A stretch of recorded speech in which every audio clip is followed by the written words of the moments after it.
this is just a few minutes walk down the hill from our allotments, and as you can see, it's a very rich habitat in Harpurhey.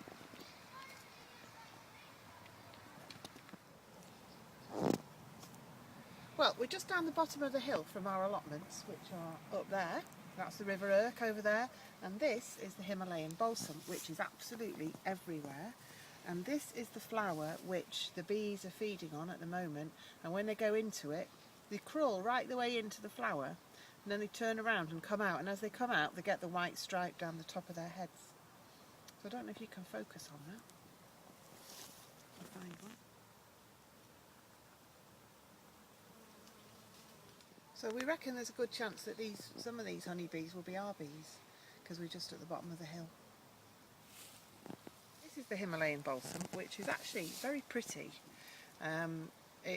Technically it's an invasive species which shouldn't really be in Britain or in America. It comes from the Himalayas originally, and it also got called policeman's helmet and gnome's hat stand, although I've never seen a policeman's helmet like that.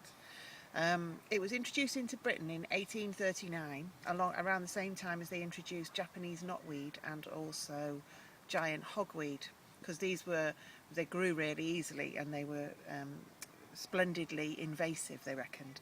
Now, of course, they're becoming a problem because they're stopping some of the native species from existing because they just take over so well. But in terms of honey, they actually make really nice honey when the bees turn this into honey.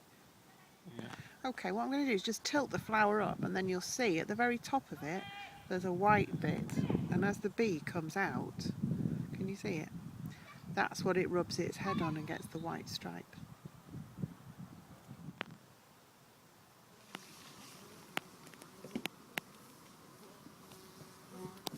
Got a few jobs on today. We're seeing because now we know we've got a queen in both hives, we're seeing how much pollen and nectar they've collected. We're also going to check for disease for varroa by putting the varroa boards in.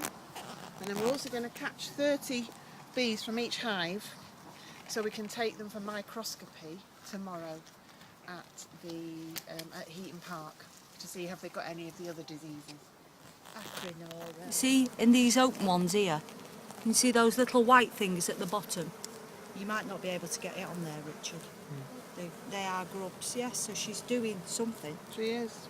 Okay. So this is like, we're looking at the brood pattern. So you're looking because what happens first is you have an egg, then it turns into a larvae, which is a bit like a maggot, the white thing, and then, so that's uncapped, the open ones, and then they cap them, and then they spend a certain amount of time, depending on what they are.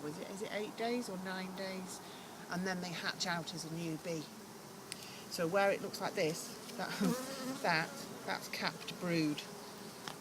So worker brood. When it's drone brood, it sticks up a bit more from the surface. There's a drone brood. You see near this bee that's over the hole there? Yeah, there. There's one. That one, where it sticks out a bit more, that's a drone brood.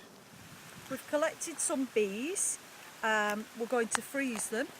And tomorrow, when we go to the apiary at Heaton Park, we're going to dissect them to see if they've got anything acrin, eczema, or any other little disease that we can find.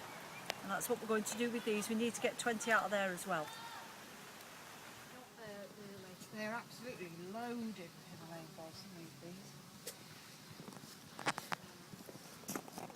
That's the door. We just took the door out because you can have it on different entrances. So because hopefully it's going to be sunny weather this week and there's a lot of activity going in and out, we've just made it a bit easier for them to go in and out.